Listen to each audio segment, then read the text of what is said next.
A lot of pastel painters like to use a colored paper or a tinted surface for creating the pastel. I want to show you my take on that.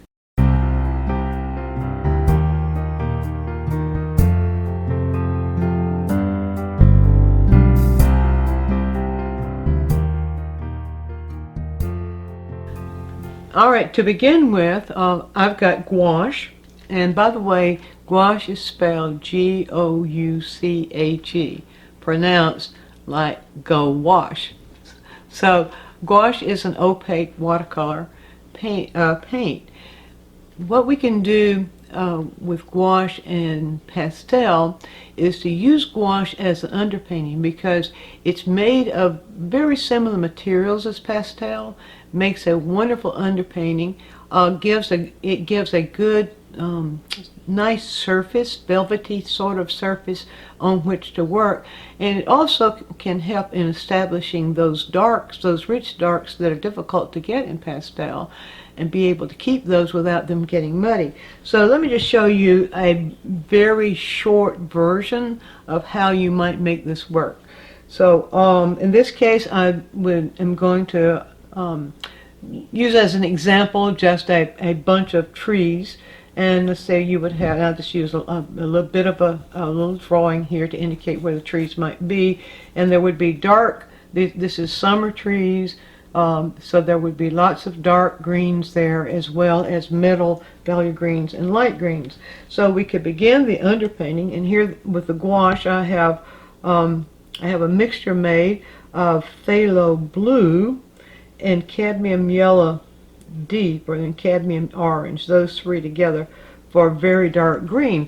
Well, we can simply brush in the dark green this is with the gouache. We can simply brush in where we need the dark green or where we want the dark green to be without forming any shapes or textures or anything. Just brush it in as a background like that, and as the edges of the trees would get lighter, then we can move over and get just a little bit more water on that brush. We can move over to a lighter green, and what I've done here is simply add a little bit more of the cadmium yellow deep here to make that just a little bit lighter, and then I can gradate that downward, see, while it's still damp. Or with gouache you can work back into the color, because even though it dries, you can re-wet it. I'm going to pull in now a little bit of the white and a little bit more of the yellow, and create an underpainting of a kind of a middle value that could serve as where the lights begin to hit the trees. And let's get that just a little bit more yellow right in here, and then where the lights would hit the trees as it would kind of come down into an angle. And then we see we can work backwards with that to create a gradation like that, so that we don't have an abrupt color. So with gouache you can work it to whatever degree of detail you want to,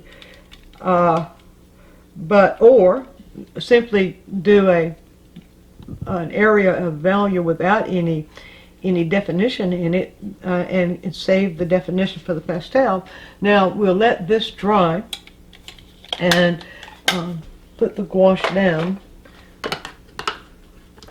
and move to the pastel. Now here we'll choose whatever colors in green we want, because we've got this foundation, and we'll be able to allow the foundation to come through where we want it to come through. We could use the color that's there if we want to use it. We would have the freedom to do whatever we want to do with that. And cut just a moment. It doesn't take gouache long to dry. So once it's dry, and it does work better if you wait until it's dry before you start this. Once it's dry, then you can begin with the pastels and begin to work into the pastels the colors that you want. And so you can allow the gouache to come through, allow the gouache to be a part of the color, or you can simply allow it to come through the textures as we would do if we were using a colored paper. Just enough here to kind of show you how that can work. And you see you can blend because of those two colors, those two mediums are so akin to each other. You can blend one into the other. You can blend the pastel into the gouache with no problem. And okay, maybe this can show you, get you going on just how fun it is to use gouache as an underpainting for pastel. And there's your quick tip.